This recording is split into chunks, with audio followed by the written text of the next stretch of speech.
నమస్తే, welcome to MK TV. నేను మురళీకృష్ణ. ఈరోజు మనతో పాటు ఉన్నారు ప్రముఖ ఆధ్యాత్మికవేత్త మరియు రిటైర్డ్ ప్రొఫెసర్స్ డాక్టర్ మా గురువుగారు టీవీ రాఘవన్ గురుగారు మనతో పాటు ఉన్నారు. గురుగారు అడిగి మరొన్న విషయాలు తెలుసుకుందాం. నమస్కారం గురుగారు. నమస్కారం బాబు. గురుగారు, చాలా మందికి ఒక సందేహం ఉంటుంది. దసరా అలాగే దుర్గాష్టమి అంటారు. అసలు దసరా అనే పేరు ఎందుకు వచ్చింది? అది ఏమిటంటే అసలు దసరా గురించి ఇంకోటి చాలామంది తెలియని చెప్తాను. దసరా రోజు విజయదశమి నాడు అర్జునుడు ఉత్తరగోగ్రహణం చేశాడు. చాలా పాపులర్ అది. కానీ భారతంలో ఎప్పుడుందో తెలుసమ్మా ఉత్తరగోగ్రహణం? వైశాఖ మాసం దశమి నాడు జరిగింది. అది వేసంకాలంలో జరిగింది. అలాగే దసరా రోజుకి రాముడు రావణాసురవధ చేశాడు. అది చాలామంది చెప్తుంటారు. రావణాసురవధ దాంతో పాటు ఇంకో పాయింట్ ఉందా గురుగారు? అదే జమ్మి చెట్టు కింద ఆయుధాలు దాచిపెట్టారు. అదే అది జమ్మి చెట్టు కింద ఆయుధాలు దాచింది కరెక్టే. అది కరెక్ట్, దాంట్లో తప్పలేదు. సందర్భం వేరే. సరే, ఇంకోటి ఏమిటి, రాముడుట పాల్గొన మాసంలో చంపాడు. నిజానికి భారత రామాయణంలో చూస్తే పాల్గొన మాసంలో చంపాడు. మరి రెండు కలిపి జమ్మి చెట్టు కనెక్ట్ చేసి రెండు అంటారు ఏమిటి? పక్కనట్టే పెట్టండి, చాలా పెద్ద కథ అది. దసరా అంటే దశహర, 10 రకములైన దోషములను తొలగించున్నది అని. చైత్రమాసానికి ఆశ్వయుజ మాసానికి యమదంష్ట్రికలు అని పేరు. మన ఆరోగ్యాన్ని తగలబెట్టేవారు రెండును, చైత్రం ఆశ్వయుజం. ఎందుకని? చైత్రమాసం అంటే వేసంకాలాన్ని దగ్గర అవుతుంది, ప్రమాదాలు వస్తాయి, రోగాలు వస్తాయి.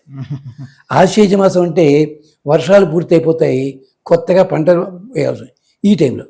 అందుకని ఈ రెండు సందర్భాల్లో మనం జాగ్రత్తగా ఉండాలని చెప్పడానికి కొన్ని మార్గాలు ఏర్పాటు చేశారు.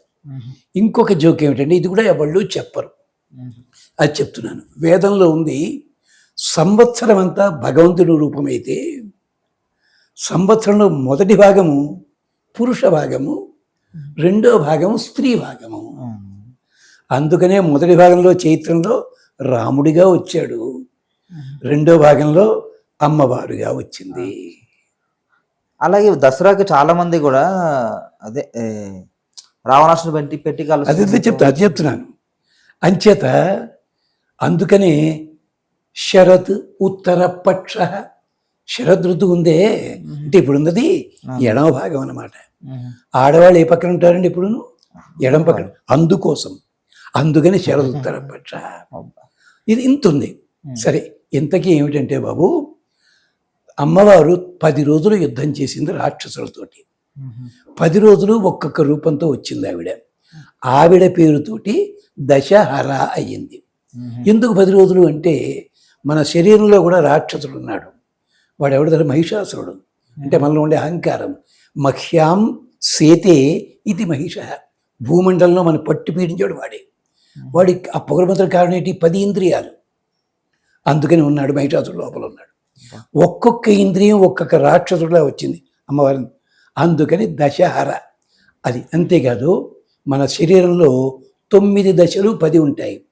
అష్టాచక్ర, నవద్వార, వీటిని పవిత్రం చేస్తే ఆరోగ్యం ఉంటుంది. అందుకని అక్కడ 10 రోజులు, ఇక్కడ 10 రోజులు. అందుకోసం అయితే రాత్రి ఎందుకంటే పడిపూట చేసుకోవచ్చు కదా. రాత్రి అంటే రాతి సుఖం, ఇది రాత్రి. మనం రాత్రి పూట సుఖం లభిస్తుంది. అందుకని తీరుబడిగా చేసుకుని హాయిగా ఆనందపడే, ఇంత అర్థం ఉంది. అలా అట్టే పెట్టండి. ఇప్పుడు అర్జునుడు వాళ్ళు వెళ్ళి జమ్మి చెట్టు మీద దాచారు, కరెక్టే. ఏ టైంలో? వైశాఖ మాసంలో దాచారు వాళ్ళు. విజయదశమి నాడు కాదు, వస్తున్నారు వైశాఖ మాసంలో. ఎలా చెప్పగలరు అంటే, ద్రౌపది డైలాగులు ఉన్నాయి ఇక్కడ చూసుకోండి. కాళ్ళు కాలిపోతున్నాయి, నడవలేను అంటే మోసుకొచ్చారు వాళ్ళు.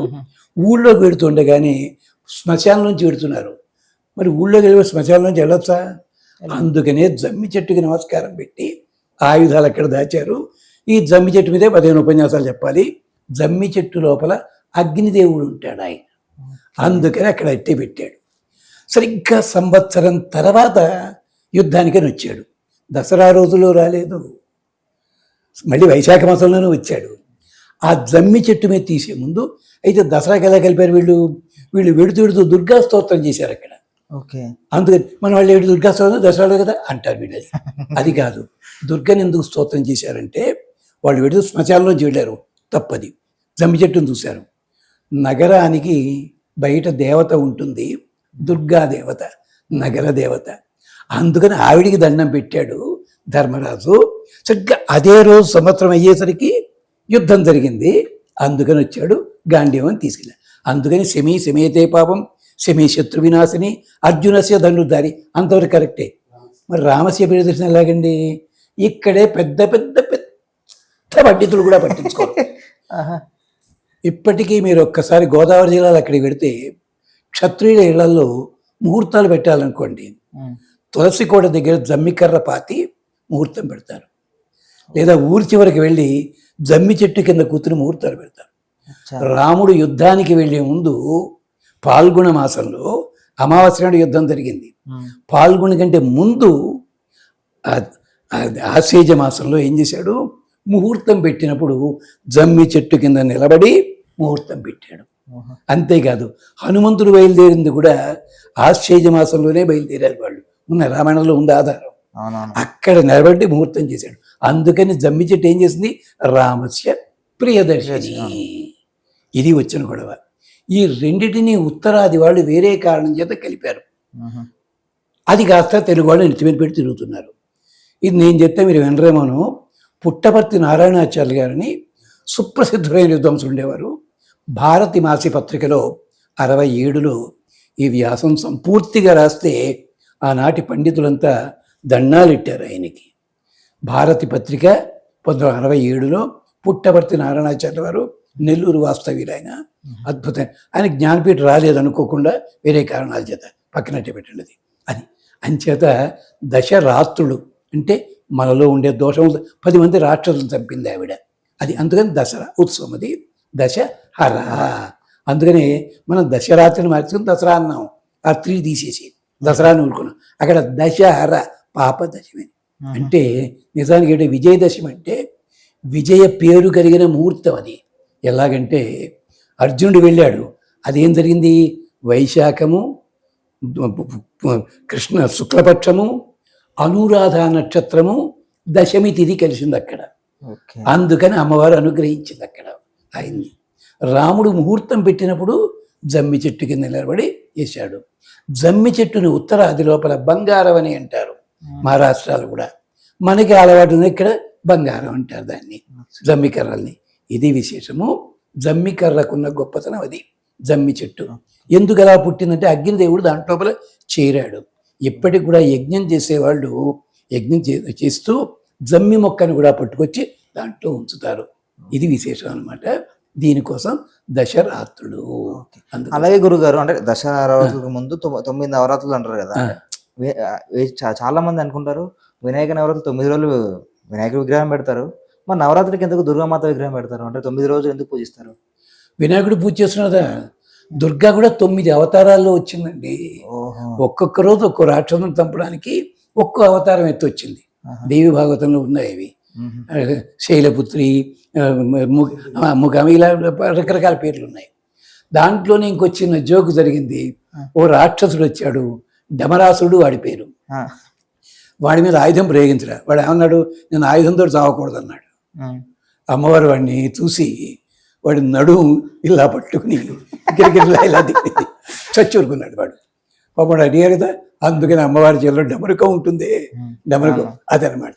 అంటే రాక్షసులు చేసిన పనులు కూడా ఇవి ఇది దేవి భాగవతంలో ఇవి ఉన్నాయి. 10 కథలు ఉన్నాయి. ఈ కథలు ఎవరు సరిగ్గా చెప్పటం లేదు వాళ్ళు.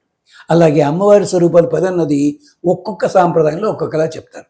మొత్తం మీద దుర్గా అంటే దుఃఖముల నుంచి దాటించున్నది దుర్గా. కోటని ఏమంటారు? దుర్గం అంటారు. దుర్గం ఎందుకంటారు? కోటని ఫోర్ట్. అవును. దుర్గం ఎందుకనాలి? దుర్గం అంటే మనకున్న ఇబ్బందులని తొలగి అక్కడ లోపలికి వెళ్ళిపోయి అనుకోండి మనకు భయం ఉండదు. అదే అందుకని దుర్గం. దుర్గా అంటే అర్థం. గురుగారు, అలాగే దసరా రోజు ఎలాంటి మంత్రం పఠిస్తే, అలాగే ఎలాంటి పూజలు చేస్తే ఆ అమ్మవారి అనుగ్రహం కలుగుతుంది గురుగారు? తప్పకుండా. దీనికి మళ్ళీ మనం ఎక్కడికో వెళ్ళక్కర్లేదు. అందరూ అన్ని స్తోత్రాలు చదువుతున్నారు కానీ ఒక అద్భుతమైన స్తోత్రం ఎవడు చదవటంలే.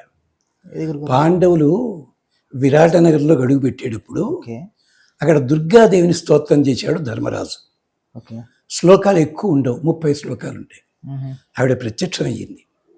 ప్రత్యక్షమై చెప్పింది ఆయన, ఏం భయం లేదు, అంతా క్షేమం కలుగుతూ చెప్తుంది. ఈ స్తోత్రం చాలా గొప్ప స్తోత్రము. మరి ఎందుకో పెద్ద పెద్దలు ఉన్నారు, వాళ్ళు పట్టించుకోరు.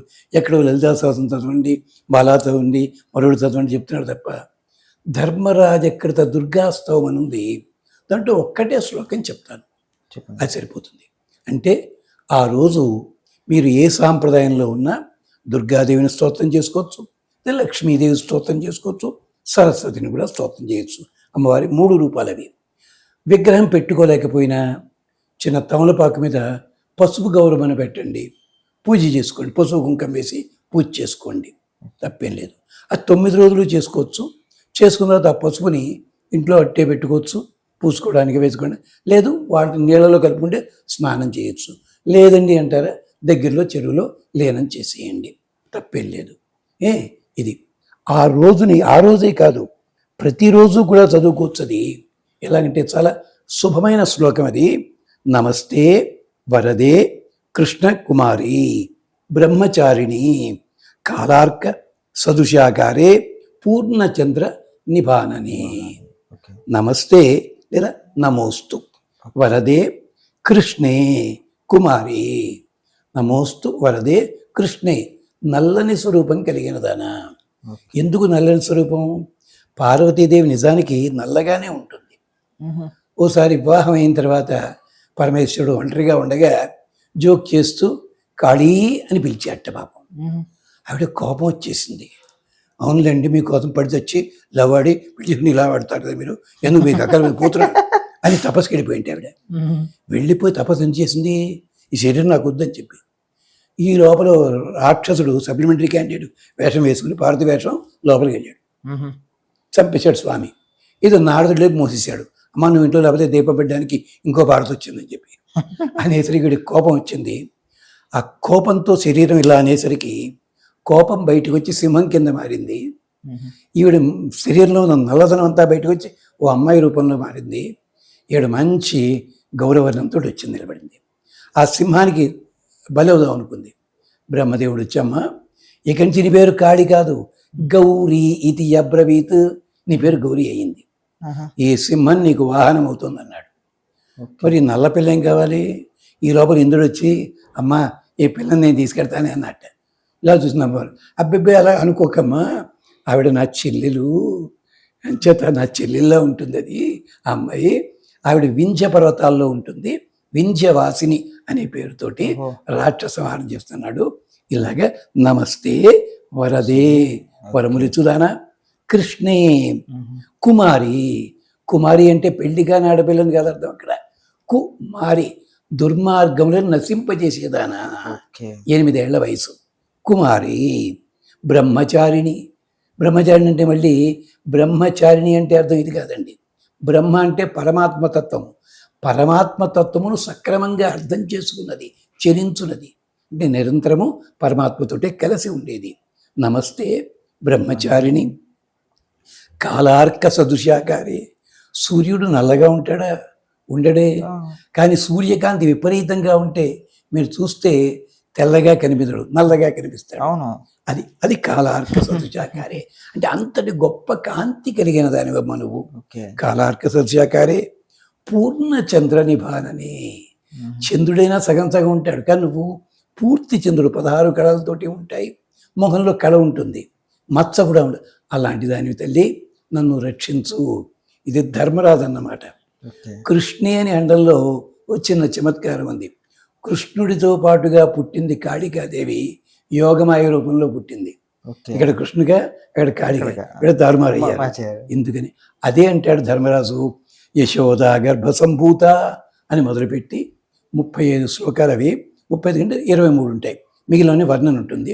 అది చదువుకున్నట్టయితే క్షేమం కలుగుతుంది. ఓం నమో భగవతే కాళికాయై అని కూడా అనుకోవచ్చును. లేదా ఓం పార్వత్యై నమః, ఇలా ఏ నామాన్ని జపించినా క్షేమం కలుగుతుంది. అది చెయ్యండి చక్కగా. మరి నైవేద్యం ఏం పెట్టాలండి? సులభమైన నైవేద్యం ఉంది, పానకం వడపప్పు. అమ్మవారి చాలా ప్రీతి. ఓకే, చాలా విధంగా తెలిసిన ధన్యవాదాలు.